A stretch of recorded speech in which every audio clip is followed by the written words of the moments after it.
Halo guys, jumpa lagi dengan saya Joni Ferianto.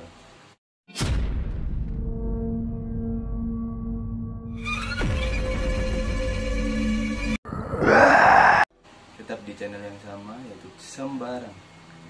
Tapi kali ini lebih tepatnya bikin konten story, bercerita biar mimpi kalian semua buruk. Udah, ini waktunya konten serius, jadi gak boleh bercanda. Oke, jadi ini konten baruku. Niatnya itu bercerita, cerita hantu ya, cerita bebas lah intinya. Biar kalian intinya bisa mengantar kalian untuk tidur lebih buruk lagi.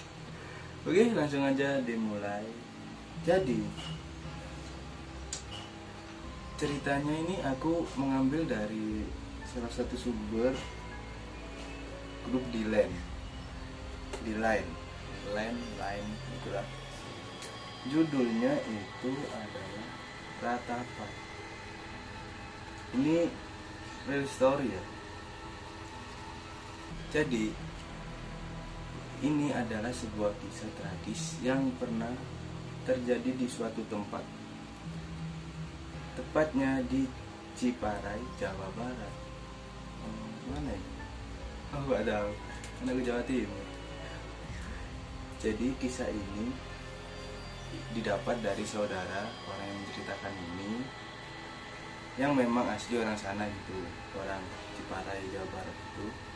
Dan kejadian ini terjadi antara tahun 80-an. Jadi kejadian ini tuh sudah agak lama sih, udah tahun 80-an. Dan ternyata hari ini pun udah tahun 2020. Oke, akhir waktu itu orang ini, panggil aja orang ini Mang Dadang. Jadi waktu itu Mang Dadang belum lahir, dan saudaranya Mang Dadang itu bercerita pengalamannya waktu ia masih SMP, waktu Mang Dadang masih SMP gitu. Dan saudaranya Mang Dadang itu seorang bapak-bapak yang suka sekali berburu hewan-hewan kecil. Suasana desa Ciparai waktu itu, ladang-ladang dan sawahnya banyak sekali terdapat pohon-pohon besar, bahkan mirip hutan. Jadi kayak kampungnya itu ya kampung-kampung zaman dulu masih banyak sawah-sawah, tumbuh-tumbuhan, pohon-pohon gitu kan. Kalau sekarang kan enggak. Bahkan mirip hutan, ya kan, bener kan? Maka tak jarang sering sekali banyak hewan liar yang berkeliaran di daerah kampung tersebut. Itu. Lalu pada siang harinya, Mang Dadang berencana ingin berburu hewan. Nah, berburu hewannya itu di mana? Berburu hewannya di ladang milik tetangganya. Bentar, gua sebat dulu. Oke, lanjut. Ia memincingkan matanya itu kayak melirik kayaknya, dan menerawang di antara pohon-pohon tinggi yang berada di sekitar ladang tersebut gitu. Dan matanya Mang Dadang itu fokus pada satu arah, dan Mang Dadang semakin memincingkan matanya atau semakin mengarahkan menuju itu matanya dan meyakinkan apa yang dilihatnya itu. Dan ketika ia lihatnya itu benar atau tidaknya, ia kayak melihat seekor monyet dengan bulu berwarna abu cerah dengan ekor pendek yang berada di atas dahan sebuah pohon yang tak begitu tinggi. Jadi kayak monyetnya itu sedang berada di batang pohon, cuman pohonnya itu yang tinggi-tinggi amat ya, pohon-pohon kayak pohon pisang ini mungkin tingginya. Lalu ternyata itu adalah seekor anak monyet. Bener kan, monyet? Monyet itu hanya diam sambil membenamkan wajahnya ke batang pohon tersebut tanpa bergerak sama sekali. Jadi kayak ibaratnya itu kalau manusia lagi merenung gitu, merenungi hidupnya kayak aku tiap hari. Ya, dengan sigap dan berhati-hati, Mang Dadang memanjat dan langsung menyergap monyet itu dengan cepat. Jadi kayak Mang Dadang itu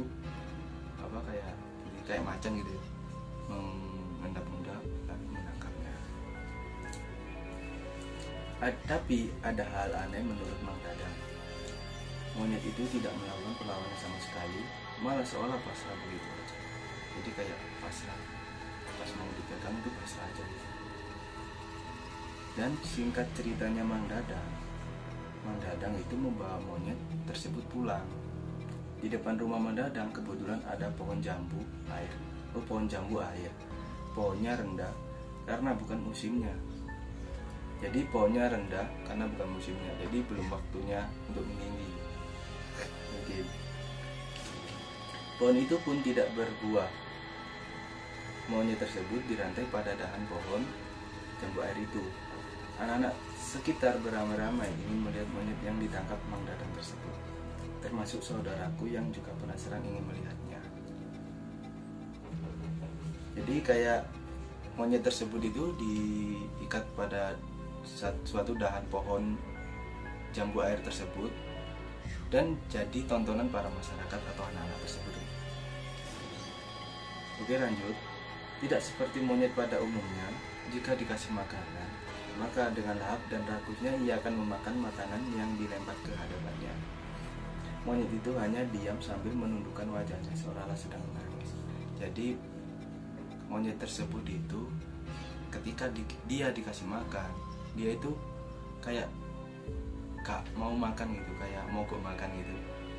Dan kayak lebih tepatnya dia itu kayak sedang bersedih, lebih kayak ada masalah lah kalau manusia kan gitu. Dan keesokan harinya monyet tersebut sama sekali tidak memakan makanan yang ada di atas tanah itu. Jadi makanan yang diberikan Mang Dadang kepada monyet itu tidak sama sekali disentuh oleh monyet itu, dimakan pun juga tidak. Dan raut wajah monyet tersebut sangat memelas dan hanya diam menunduk. Sesekali ia mendongakkan kepalanya dan kemudian ia menunduk kembali. Intinya kayak orang ya, galau ya. Dan melihat hal tersebut, ya bentar. Oke, udah. Dan melihat hal tersebut, Mang Dadang merasa kasihan. Kali ini Mang Dadang berinisiatif memberi makanan pada monyet itu dengan memakai alas. Hal aneh pun terjadi. Monyet tersebut langsung mengambil makanan yang dialasi piring yang terbuat dari seng. Kemudian memakannya dengan lahap. Tangan kiri monyet tersebut memegang piring, sedangkan tangan kanannya ia gunakan untuk menyuapi makanan ke mulutnya. Anjir, kayak manusia dong. Perilaku cara makannya pun tidak seperti monyet pada umumnya dan lebih tepatnya seperti manusia ya kalau menurutku. Timbul pertanyaan dalam benak Mang Dadang. Dalam kebingungan, Mang Dadang pun membiarkan hal tersebut. Jadi Mang Dadang bingung, tapi dia kayak masa bodoh lah. Lanjut, dan setiap hari Mang Dadang memberi monyet tersebut makanan dengan menggunakan piring, karena jika tidak menggunakan piring, monyet tersebut tidak mau memakannya sama sekali. Ini fiksi kalau tebakanku ya, ini manusia.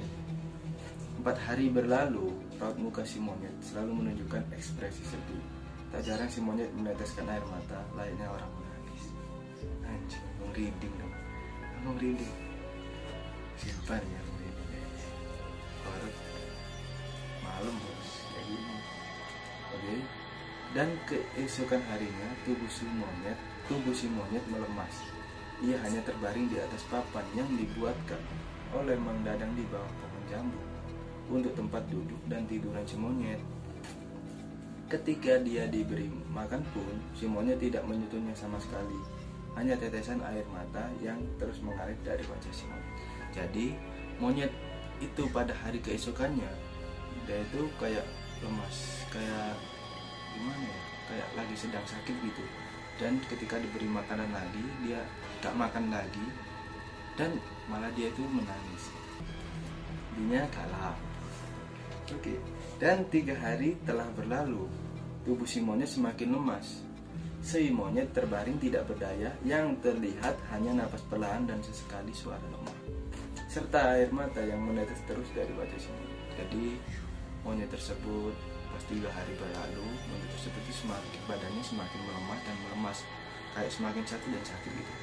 Dan ketika disamperin gitu, dia itu cuma terbaring dan tidak melakukan aktivitas sama sekali gitu, dan malah terus menangis dan menangis. Lalu saat itu entah apa yang dipikirkan Mang Dadang, ia pergi ke belakang rumah dan mengambil sebuah golok. Setelah mengambil golok, Mang Dadang kemudian mendekati si monyet, lalu melepas rantainya. Si monyet hanya terkulai pasrah ketika dibawa oleh Mang Dadang. Si monyet dibaringkan di atas bali atau gelodok, sebuah tempat untuk pijakan mirip teras yang biasanya terbuat dari bambu atau kayu. Jadi kayak apa ini? Kayak kayu gitu lah. Gak tahu bahasa apa ini. Kayu di depan rumah panggung gitu. Mang Dadang mengambil goloknya, kemudian ia pun menyembelih monyet tersebut hingga kepalanya terputus dari badannya. Kok bisa di sana? Horor sih. Kasihan ya. Oke, lanjut. Sebelum menyembelih monyet itu, Mang Dadang melihat raut wajah monyet yang sangat sedih mendalam. Dengan air mata yang mengalir deras sambil bersuara lemah, seolah memanggil kedua orang tuanya. Mang Dadang berdalih merasa kasihan. Jika dibiarkan, maka monyet itu akan menderita terus, sehingga Mang Dadang pun berniat untuk mengakhiri penderitaannya. Jadi ceritanya Mang Dadang itu ingin mengakhiri penderitaan si monyet, namun dengan cara menyembelih si monyet gitu. Creepy. Oke, lanjut ya. 2 hari berlalu. Waktu itu warga Ciparai dihebohkan oleh seorang juragan kaya raya. Ia menaiki sebuah mobil mewah bersama istrinya yang dikawal oleh satu mobil di belakangnya. Si juragan kaya ini sedang mencari keberadaan seekor monyet dengan sebuah ciri-ciri sama persis dengan monyet yang ditangkap oleh Mang Dadang. Si juragan kaya ini telah mencarinya kemana-mana dan hasilnya nihil. Hasilnya tak dapat apa-apa. Hingga suatu hari ia mendapat berita dari salah satu warga Ciparai yang mengatakan pernah melihat keberadaan si monyet tersebut, persis seperti yang diceritakan si juragan kaya. Oke, jadi juragan si kaya ini lagi mencari monyet yang pernah ditangkap Mang Dadang itu, padahal monyetnya sudah disembelih, sudah dimakan. Astaga. Oke, lalu si juragan kaya bersama istrinya diantarkan oleh warga di sana menuju ke rumah Mang Dadang. Di belakangnya diikuti oleh pengawal serta warga yang penasaran. Jadi juragan ini diantarkan oleh warga-warga Ciparai itu, atau salah satu warga Ciparai, dan diikuti oleh warga-warga lainnya menuju ke rumahnya Mang Dadang. Tibalah si juragan kaya ini di depan rumah Mang Dadang. Mang Dadang yang kebetulan saat itu sedang berada di rumahnya merasa kaget bercampur bingung melihat banyak orang di depan rumahnya. Kemudian si juragan kaya itu pun mendekati dan memperkenalkan diri. Lalu ini obrolannya. Mang Dadang kok ini si juragan kaya tersebut ya. Apa benar bapak ini yang bernama Mang Dadang? Lalu Mang Dadang menjawab, iya, saya Mang Dadang. Ada perlu apa ya Pak? Lalu dalam kebingungan dan kaget Mang Dadang menjawab itu.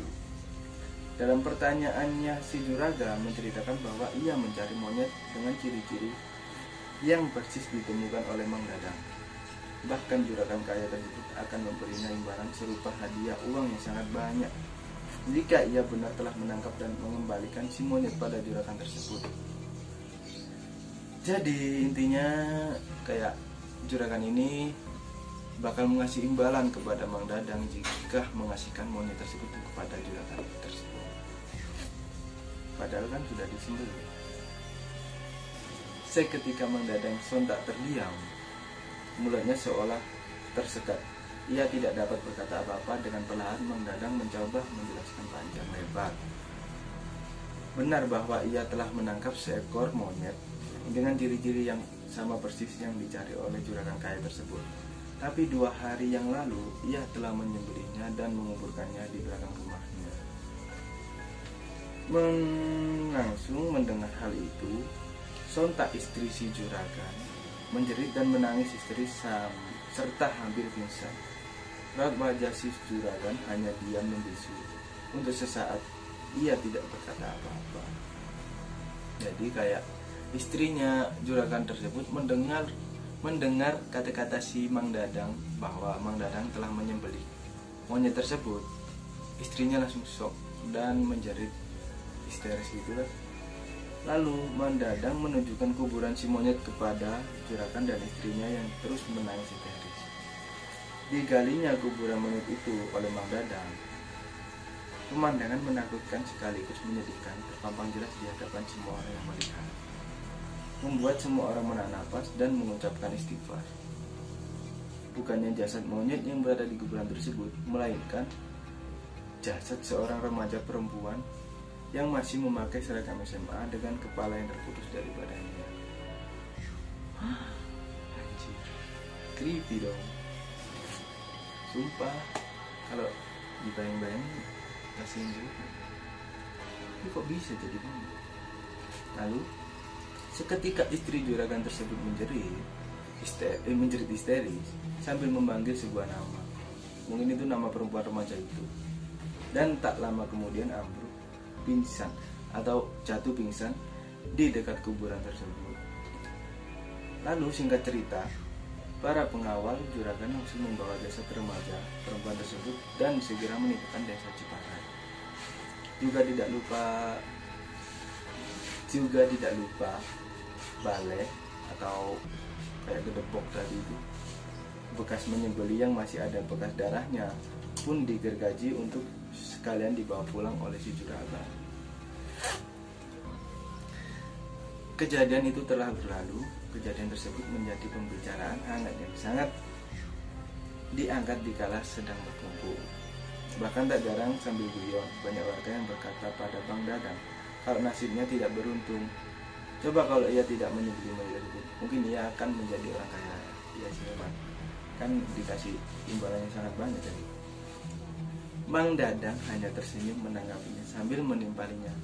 Duh, hancakal, jadinya hahaha gitu, kata bahasa apa. Duh, misal jadinya guyonnya Bang Dadang. Mungkin bagi warga Ciparai ada juga yang mengetahui kejadian ini. Saya mohon maaf dan tidak bermaksud apa-apa. Cerita ini hanya sekedar membagikan dan nama-nama tersebut pun sudah kayak udah diganti gitu, nama samaran gitu. Dan supaya tidak salah melangkah saat buat cerita ini, tiba-tiba saya meneteskan air mata karena diperlihatkan flashbacknya oleh perempuan remaja tersebut. Kenapa hal tersebut bisa terjadi? Tapi maaf, saya tidak bisa menceritakan. Oh, jadi ini si grup lain ini tak bisa menceritakannya karena takutnya ada permasalahan yang bakal dihadapi ke depannya gitu. Mungkin kan ini kan soalnya masalah pribadi kan. Dan ini pun kan masalah cerita asli gitu, bukan cerita beneran. Jadi gitu sih ceritanya.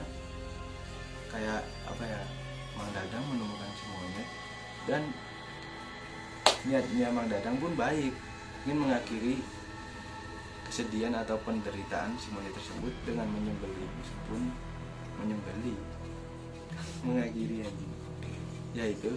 Dan lalu ada seorang yang datang ke Mang Dadang. Dia adalah orang yang kaya raya dan mau mengasih imbalan kepada Mang Dadang jika monyet tersebut dikembalikan kepada orang kaya tersebut itu. Dan pada akhirnya ternyata monyet tersebut adalah anak si orang kaya. Jadi bagaimana menurut kalian? Apakah kalian senang dengan konten saya yang satu ini?